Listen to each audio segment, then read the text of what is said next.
За та бүхэндээ дэлхийн хэвлэлийн эрхчлэлийн өдрийн мэндийг хүргэе. Жил бүрийн 5 дугаар сарын 3-ны өдөр дэлхийн хэвлэлийн эрхчлэлийн өдрийг тэмдэглэдэг байгаа бид бүхэн. 1993 онд нэгдсэн үндэсний байгууллагын ерөнхий ассамблеийн чуулганаас жил бүрийн 5 дугаар сарын 3-ны өдрийг дэлхийн хэвлэлийн эрхчлэлийн өдөр болгон зарлаж томилсон. Үүнээс хойш бид бүхэн энэ өдрийг тэмдэглэж ирлээ. За Монгол улсын хувьд ч гэсэн тухайн өдөр бид бүхэн хэвлэлийн эрхчлөлийн өдрөөр маш олон үйл ажиллагааг зохион байгуулдаг. Тухайлбал хэвлэлийн эрхчлөөний талаар засгийн газруудын авсан амлалт үүргийг нь дахин сануулдаг. Мөн хэвлэлийн байгууллагуудын хооронд сэтгүүлчид хэвлэлийн ажилтнуудын дунд үхэл үзэл бодлоо чөлөөтэй илэрхийлэх хэвлэлийн эрхчлөөний талаар тулгамжгүй асуудлуудаар хилцүүлэг зохион байгуулах гэх мэтээр маш олон үйл ажиллагааг энэ өдөр зохион байгуулж олон нийтэд хэвлэлийн эрхчлөөний өдрийн утга агуулга ач холбогдлыг нь өргөдөг байгаа.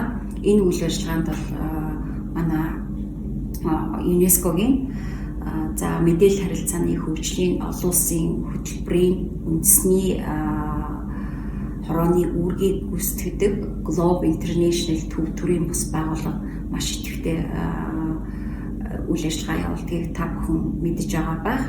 За энэ жилийн хувьд бид бүхэн COVID-19 цар тахал дэлхийд дахинаа төгсөн үед олон нийтийг цуглуулж арга хэмжээ зохион байгуулахгүйгээр энэ өдрийг бол цахим орчид тэмдэглэж өнгөрүүлэхийг уриалж байгаа. За тэгэхээр зэрэг жил бүрийн хувьд бол тодорхой нэг сэдвийг дэлхийд дахинд бол хөндөж энэ асуудлын эргэн тойронд бид хүн хилцүүлэг үйл ажиллагааг зохион байгуулдаг байгаа. 2020 оны хувьд бол зосор үгүй, айдас үгүй, сэтгүүл зүй гэсэн уриан дор энэ өдрийг тэмдэглэн өнгөрүүлж байна. Энэ нь бол чөлөөт хараад бус сэтгүүл зүйг хөгжүүлэхэд чиглэгдэж байгаа юм. Та бүхэн 1991 оны Винтхэгийн тунхаглал гэж мэдэх бах. Энэ тунхаглалын гол үзэл санаа бол хараад бус сэтгүүл зүйг хөгжүүлэхэд зориулагдсан байгаа. За засгийн газрууд болон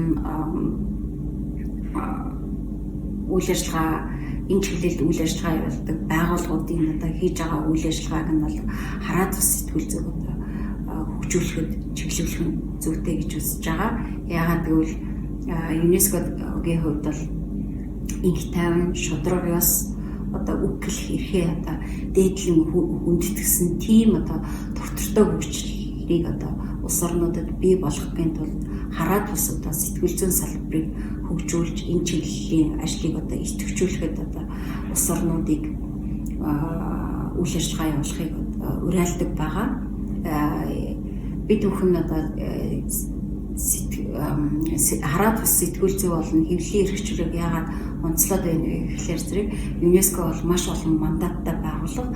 Түүний ЮНЕСКОгийн мандатын нэгэд яах чаргагүй чөлөөт хараад бус сэтгүүл зүйг хөгжүүлэх хэвлэлийн эрхчлөлийг дээдлэн хүндэтгэх улс орнуудад уриалж энэ чиглэлийн үйл ажиллагааг манлайлан өдөртөн чиглүүлдэг байгаа.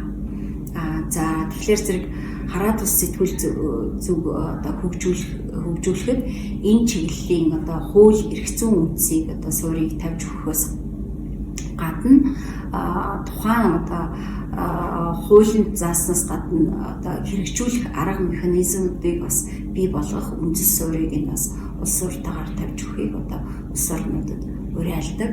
Тийм учраас энэ жилийн хувьд бид бүхэн яг чөлөөт хараад бус сэтгүүл зүйн салбарыг голчилж энэ салбарт дутагдж буй, хараахан хийж амжаагүй, тулгамдж буй тийм сэдвүүдийг хөндөж улс орнуудыг олон засгийн газруудыг уриалж энэ чиглэлийн үйл ажиллагаа явуулахыг дэмжиж байна. Энэ уриалга, энэ үйл ажиллагаанд манай Монгол улсын сэтгүүл зүйн салбарт ажилладаг нийт ажилтнууд, хэвлэл мэдээллийн байгууллага болон хэвлэл мэдээллийн байгууллагын төлөөллүүд бүх хүмүүс нэгдэж хэвлэлийн эрхчлөөний төлөө одоо дуу хоолойгоо өргөнө гэдэгт бид бүхэн ЮНЕСКО-гийн Монголын үндэсний комиссар итгэлтэй байна. Та бүхэндээ хэвлэлийн эрх чөлөөний өдрийн мэндийг өргөн төвшүүлье.